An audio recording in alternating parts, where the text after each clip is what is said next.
Hi everybody, Coach Kelley here bringing you some love and inspiration. I am a 5-time author, life healing and transformation coach.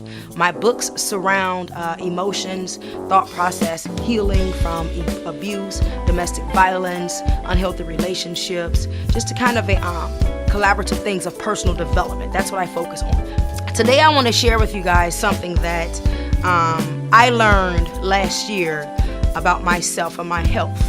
And I'm sharing this because I think it's important that the public knows the truth about what's going on inside of our bodies. You know, we hear about it on TV, we see it on YouTube, but have you ever met someone in person that's willing to share this information with you for the betterment of your health as well as my own? So last year in August, I went to the doctor. I had a dark spot, like in my navel area, and I had a dark spot like at my tailbone. So I go to the doctor and I was told that it was psoriasis. I wasn't, too keen on the whole psoriasis thing because I've had it before 20 years ago. And so I went ahead on and listened to the doctors. They gave me 2 creams. I went home. It exploded. So now this hyperpigmentation or these lesions that are on my body, they're covering 70% of my body. So immediately I'm not happy because, when the doctor tells you something, we've always been told to trust the doctors and, just listen to what they say. And that's what I did. And also I spent 23 years in healthcare. So I kind of trusted the healthcare industry because that's who I work for, right? So time's moving on and I'm burning. I'm literally burning. My body is beet red. I cannot sleep. I cannot put clothes on. I'm walking around in my husband's huge t-shirt because this is just how bad the pain was. So now let's just kind of fast forward from August of last year because that's when it began. Now let's fast forward to this year. Back in April, I posted a video on Facebook. The video has been viewed almost 300,000 times, and I literally had my husband kind of scan my whole body so that I can show the world what the doctors diagnosed as Lichens Planus. You see, the first time they told me it was psoriasis, and then the second time I was told it was Lichens Planus. So now I'm looking at it like this is a misdiagnosis. So now I'm absolutely not happy. I no longer trust you. So now I started to do my own research. I started to kind of look up skin disorders, where are they coming from? Is it a gut problem? Because in my history of healthcare, I do know that 80% of disease starts in the gut. So I started to do some more research, and where it got really good was I was invited to do a speaker's presentation. It was a school, and I was offered an $8,000 scholarship directly after I did this video on social media. And there were some phenomenal people there I met, but one of the greatest experiences was meeting Mark Haygood. So Mark Haygood is a plant practitioner, and when he saw my skin, the first thing he said to me was, "Kelley, I want you to do 2 things. I want you to get some turpentine, some castor oil." He said, because that's parasites and yeast in your body. And I said, "Really?" He said, "Yeah."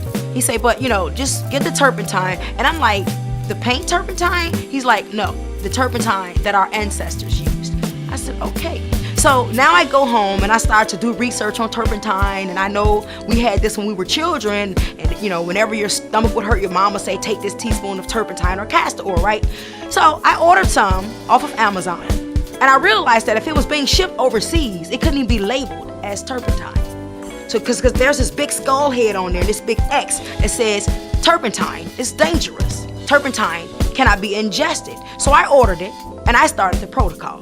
So what has come out of me is unbelievable.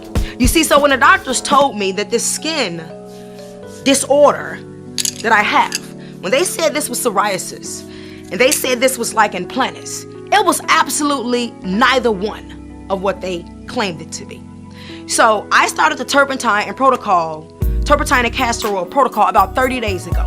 The first week I did it for 7 days, 1 teaspoon of turpentine, 1 teaspoon of castor oil. The second week I did it for 4 days, 1 teaspoon and 1 teaspoon. The third week I did it for 3 days, and then the fourth week I did it for 3 days. Now let me tell you, the first week I was kind of like, there's nothing coming out of me. Are you sure? It's worms and parasites. By day 4, I released so much yeast out of my body. It was unbelievable. By day 5, there were worms coming out. And I have images of 3 different types of worms inside of me. 3. So Mark, this plant practitioner, he also told me, I want you to do some coffee enemas. I'm like, coffee enemas? Never did that. Give it a try. So I do these coffee enemas, and I hear this really strange noise. So my bile duct is opening. And if you understand anything about the bile duct, that's where all the toxins and poisons, they kind of in that space when we ingest a bunch of garbage. So once the bile duct opened, so much stuff was released. I have images of pinworms. One of the worms I'm not familiar with the name of. I have images of fluke liverworms. I have tons of images of, when I say the toilet stool being filled with parasites, thousands of them. So I didn't have a skin disorder. This is not a skin disorder. This is what's inside of you. Parasites and yeast are literally eating us alive. And if you were to view my whole body, I've gotten better. Like, you can see the lighter areas. I'm healing because I'm doing what it takes to heal. But this is not a skin problem. And the healthcare industry, they're not going to tell you that. Some of them don't even know the truth. Some of them don't even absolutely know where these skin issues come from. So how does it work? My body, at some point last year, realized that these worms had no business being in my body. They were taking over. So how did my body respond? The doctors would tell you autoimmune. No, it's not autoimmune. You're just gonna tell me all of a sudden your body hates you and it starts to attack you. There's no truth in that. So here's the truth. Once your body sees something as foreign, your body is going to do what it needs to do to get rid of that item. And so parasites and yeast, they release toxins when they're dying. Now, if you look at the blood circulation, it's going to travel throughout your whole body. Your whole blood travels everywhere, right? So if my blood is traveling everywhere, it's moving these toxins. The toxins didn't have anywhere to go. You see, because my colon was blocked. And that's where the leaky gut comes in. I have intestinal tears, or doctors call it intestinal permeability in your intestines. So therefore, whatever is in your gut, it's going to leak out. So the yeast that's in everybody, it's called an opportunistic. You give it an opportunity to grow, it's going to take over your body. And that's what happened in my case. So it's not a skin disorder. 20 million people in America are suffering from yeast and parasites. And how do you feed it? Sugar. White refined sugar, potatoes, potato chip, junk food, snacks, fried food, processed foods.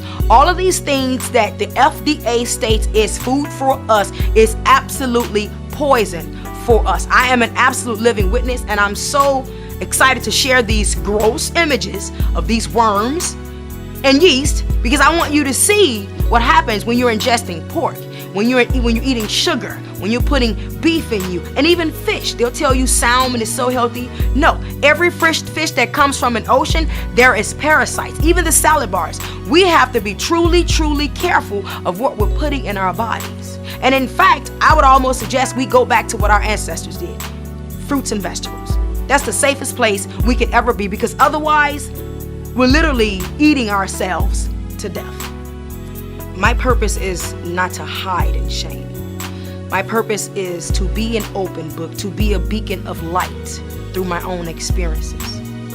The only way people can heal is if they understand that there are people out here experiencing the exact same thing that they did. And so, upon healing, there has to be a sense of transparency.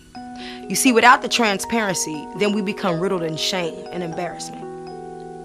And so one of the things I've learned in my life is when I started this journey 10 years ago, coming out of the story of sexual abuse, incest, and rape, when I first shared that story and having slept with over 100 men and maybe 50 women, people were like, oh my gosh, she's airing all of her dirty laundry and blah, blah, blah, blah, blah. But people didn't understand there were millions of people around the world that needed to hear that story. They needed to hear that someone understands what it feels like to have low self-esteem, to feel worthless. So when I am transparent, this is not for me, because I could take my stories to the grave just like everybody else do. But I do this because I have a calling in this universe. I have a purpose. I am born to be transparent. I am born to give my life. I am born to share my experiences so that you, the audience, the universe, has the opportunity to understand what healing looks like after sexual abuse, incest, physical, emotional, being locked in a room, drugged and raped, alcohol abuse, attempted suicide twice, 2 mental institutions. I'm transparent because I want you to know what it looks like to share my body, that which is covered in 70% hyperpigmentation, so that you can remove the shame. So if you can ask me anything, ask me, why are you so transparent? And you'll understand that there is healing in all of my answers.